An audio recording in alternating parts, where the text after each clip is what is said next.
we are back. We are back. Your boy Big Bird. Y'all know what it is. Welcome to App Steeple Studios. Let's get after it. But first, let's jump into a rap break. Drop. Bum bum bum bum bum. It's your boy Big Bird, and we pushing another rap album this month. Ransom and Conductor Williams, The Uncomfortable Truth, in stores now. Get it where you legally consume music, whether it be Apple Music, Google Plus, or Spotify. My personal favorites on the track is going to be Clairvoyance. Clairvoyance is crazy. Blood Stands on the Coliseum floors. Wow. Boombayé is my track. Boombayé is my track. I was like, what? Come on, man. And in an odd way, is paying homage to Sean P. And just how Sean Price used to just mark tracks up. But yeah, that's crazy. The Human Animal, Trigger, that's crazy too. Man, The Uncomfortable Truth, Ransom and Conductor Williams, in stores now. Yo, shout out to Ransom doing his thing and Conductor Williams. I like that track.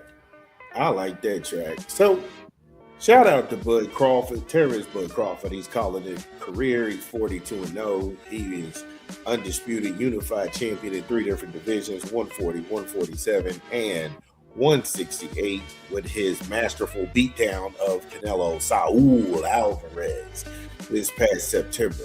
And it is time for him to go. I don't say that with any kind of malice or anything, but he didn't cheat the fans. He showed up. He gave you all that he could. And for whatever reason, the boxing bigwigs kept him away from the biggest fights.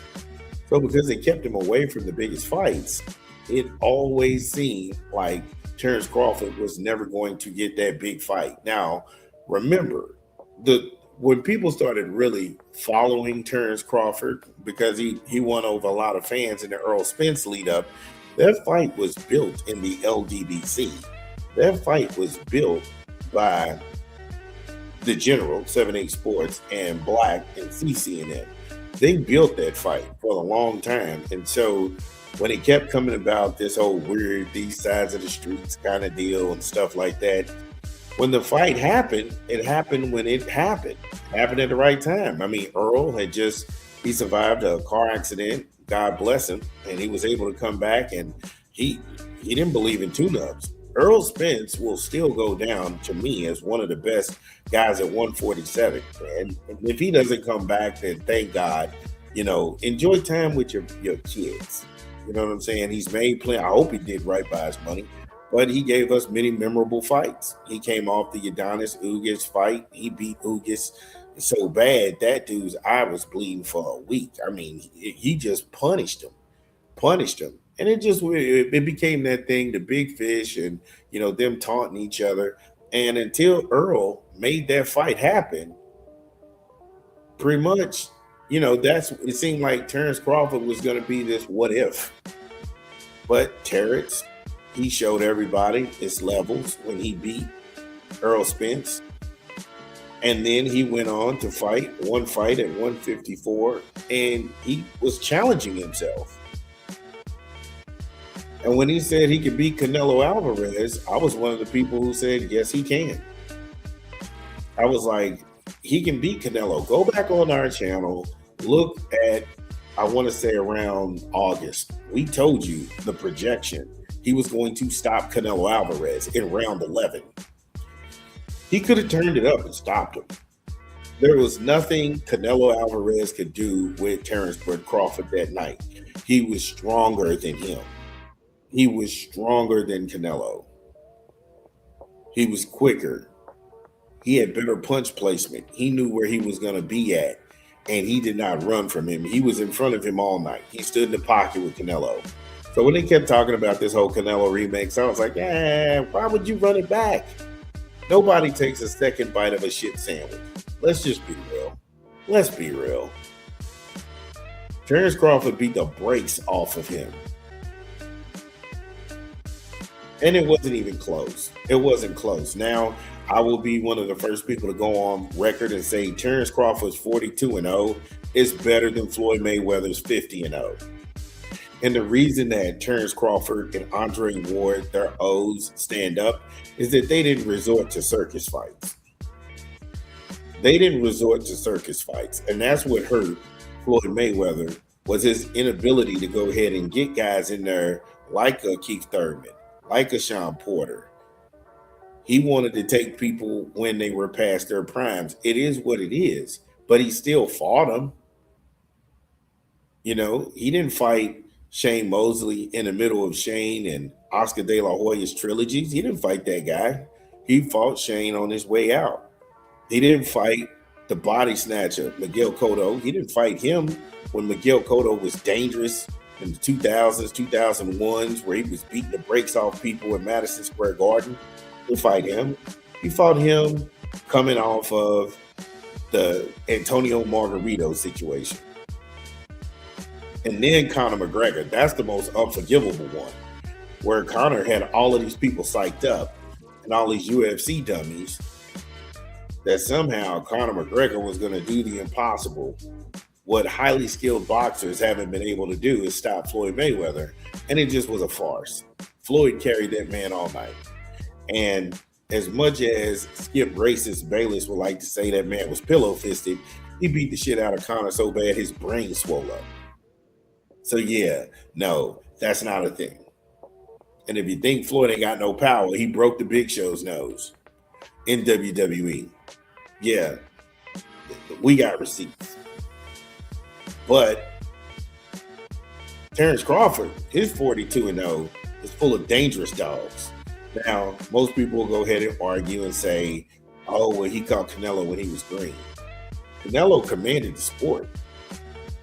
And for whatever people will say, Canelo, after the Floyd fight, I don't think outside of Erislandy Lara and people who are boxing savants, that's the only fight that he got creamed in.